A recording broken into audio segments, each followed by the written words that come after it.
Here's a tweet from Buzz Lightyear. Can David comment on Polaris Infrastructure, the geothermal player? Buzz Lightyear. Well, Buzz. Still around, yeah. Well, Buzz. So, clearly this is not a large cap stock. It's a $200 million company. But I do know it because we have a small investment here. Polaris is in the business of geothermal energy. They punch holes in the ground, get down to hot water and steam, and run it up through a power plant. And they're producing about 70 megawatts of power, and that's supposed to grow over time. So this is a company that really, this is a cash flow investment. Once they set up the facilities, they should run and generate cash, and it'll be a dividend play over time.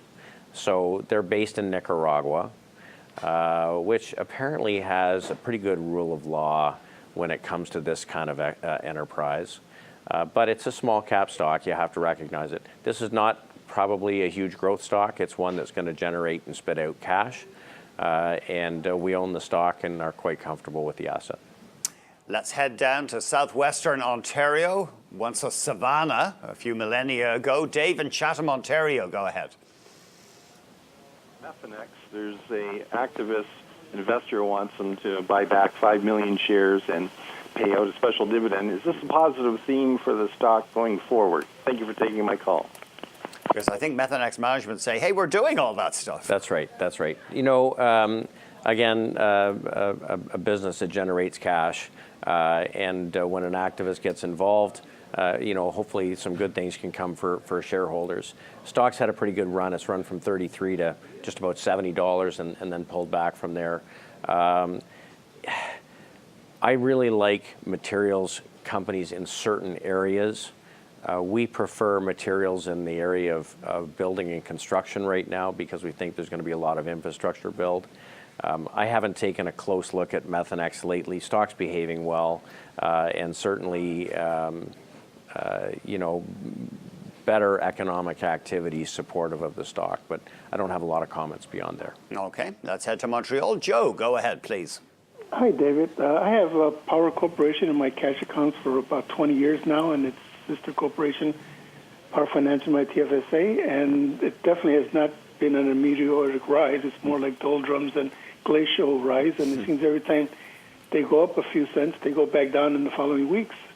And I want to know your outlook for this stock, and if it's better off just cashing it out and just a tiny bit ahead and put it into the banks. Right. I'm retired, so thanks. I'll hang up and listen. Joe, this is a business that gets revenue streams from multiple different operating businesses, and it's not a rocket ship. It's just a slow, steady performer. I would prefer, frankly, with exposure to financials, to focus on U.S. banks and the capital markets companies like a Morgan Stanley. I think that you're going to get better returns going forward, focused there. And I'm going to talk about one of the U.S. banks today. If dividend and dividend growth is what you're looking for, and the opportunity to see a revaluation or a multiple expansion, I think you might do better with a U.S. bank. Okay. Dean in Brampton, Ontario, go ahead, please. Hi, good afternoon, gentlemen. Hi there. My question is on American Tower. I know David recommended in the past, and I started building a position around $100. I just want to know if this is a good time to add some more, and I would like to know his outlook on it, and as well as it grows, more and more revenue comes from overseas, and does that concern David at all? Yeah. Thank you very much, and have a good day. So this is cell phone towers, I think. Yeah, it is. So this is it's a REIT, right? And they own cell phone towers all over the world. Cell phone towers are pretty interesting vehicles because you see they have almost unlimited capacity. So you don't run out of apartments or rental space to sell. So they have all of the major wireless providers as customers who put their gear up on American towers. And every time there's a new generation of gear, they don't take the old stuff off, but they put the new one on. Okay. So the rents keep going up.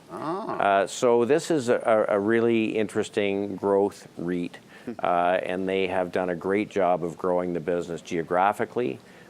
They have a broad customer base. They aren't particularly levered to one mobility provider or another.